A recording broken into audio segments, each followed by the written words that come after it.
السلام عليكم ورحمة الله تعالى وبركاته. مرحبا بكم معايا مجددا في القناة. إن شاء الله تكونوا كاع بخير وعلى خير ويلقاكم الفيديو في أحسن الأحوال. مرحبا بكم ومرحبا بالمشتركات الجدد اللي انضموا للقناة. اليوم كما راكم تشوفوا جبت لكم وصفة شابة تجي بنينة بزاف. أنا أول مرة نجربها وعجبتني، بغيت نشاركها معكم. نعرفكم بالوصفة. الوصفة نتاع اليوم تليتلي بالجناح تاع الدجاج. نبدا بالمقادير. عندي هنايا كما قلت لكم جناح تاع الدجاج، عندي حبه تاع بصل كنت قطعتها مربعات صغار، عندي شويه تاع الحمص وزوج فصوص تاع ثوم وحبه تاع حرور، والتوابل عندي الفواحه وعندي تابل الدجاج والملح وحبه ونص تاع طماطيس ربيتها والتليتلي درت قد ساشيه. درت هاد النوعيه، ديري نوعيه تكون مليحه. حنا المنطقه تاعنا نقولوا لها سنطير. هنا ماشي شرط ديري كميه كبيره من الدجاج، برك طرف تاع الدجاج صدر ولا فخذ والوصفه تجي ناجحه.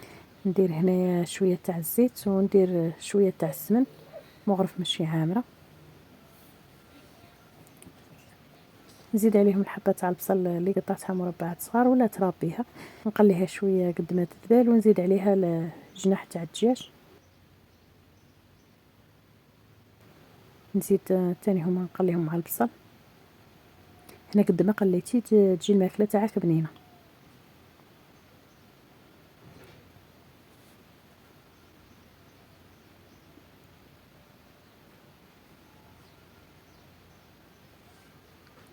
نزيد عليهم الفصوص تاع الثوم حتى هو نقليه معاهم. الثوم كي تقليه شويه في الزيت يعطينا بنه شابه. نزيد عليه الحمص ونزيد عليه التوابل هنايا ما درتش الفلفل الكحل خاطر عندنا هنايا الفواحه حاره، ونزيد هذيك الحبه تاع الحرور، على هذاك ما درتش الفلفل الكحل. ونزيد الطماطيس اللي ربيتها، درت حبه ونص ولا ديري زوج حبات صغار.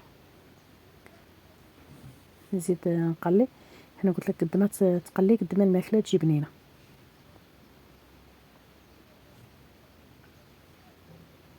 ونزيد شويه من الطماطيس تاع العلب، طماطيس مصبره، وزدت عليها الحبه تاع الحرور ونمرق حتى نغطي الدجاج. هنايا المرقه نزيد ندير كميه كبيره باش تكفيني في الطياب تاع التليتلي.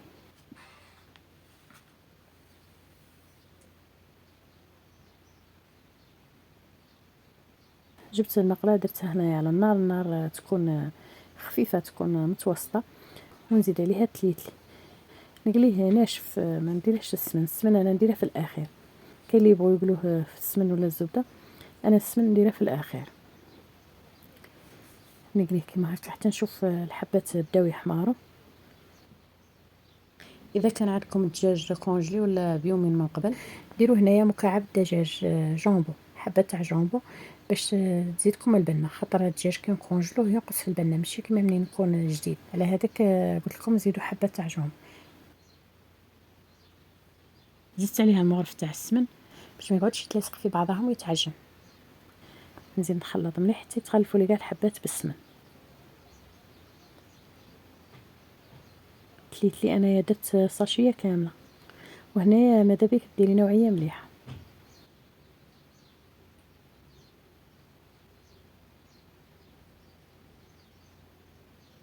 فرغ عليه الماء يكون غالي مليح، ما طايب، قد ما نغطيه ما نكترش بزاف، ونخليها طيب حتى تشرب الماء وتنشف. نغطيها ونخليها. انا قلت لك النار راها متوسطه، ونخليه يطيب نص طياب. هنايا خلاص هذاك الماء كاع نشف وضربت لي نص طياب. شوفوا هنايا كي قلت تليتلي يقعد التليتلي مفرز، هذا علاش نقلوه باش يقعد مفرز ما يتعجنوناش الحبات ولا يتلصقوا مع بعض. نجي للمرقه. هنايا كلشي راه طايب، الدجاج مع الحمص. نقلع هذوك الجناح تاع الدجاج نقطعهم لاصوص ونديرهم على جهه. هنا ماشي شرط تكتري الدجاج كما قلت لك، برك تقدري ديري طرف تاع الدجاج صدر ولا ظهر وتجي ما شاء الله، تجي بنينه، تجي ما شاء الله.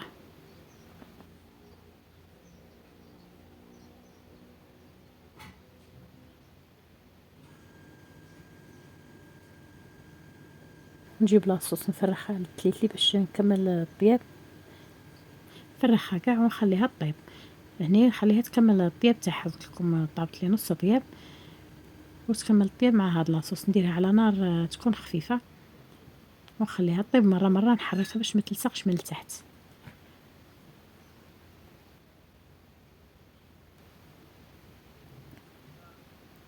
شوفوا فرغت كاع المرقه ونحرك. هنا يعني درت على نار ناقصه. هذاك الكالي ضروري باش يخلي الحبات تجي مفرزه ما تتعجنش وما تلصقش في بعضها. نغطيها ونخليها تكمل الطياب. نديرها قلت على نار تكون ناقصه ونخليها تكمل الطياب مره كما قلت لك. حركيها كل 5 دقائق، حركيها باش ما تلصقش من التحت.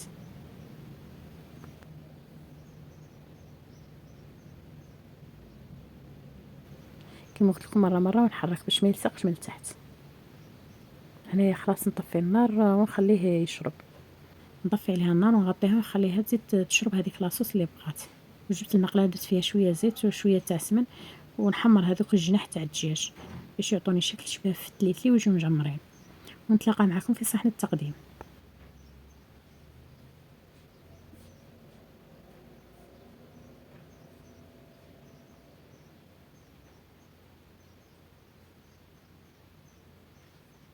هذه هي التليتلي كي طفيت عليها وغطيتها. شوفوا شربت كاع هذيك لاصوص. كما راكم تشوفوا تجي ما شاء الله، تجي مفرزه. قلت لكم ما تجيش معجنه وما تجيش لاصقه في بعضها.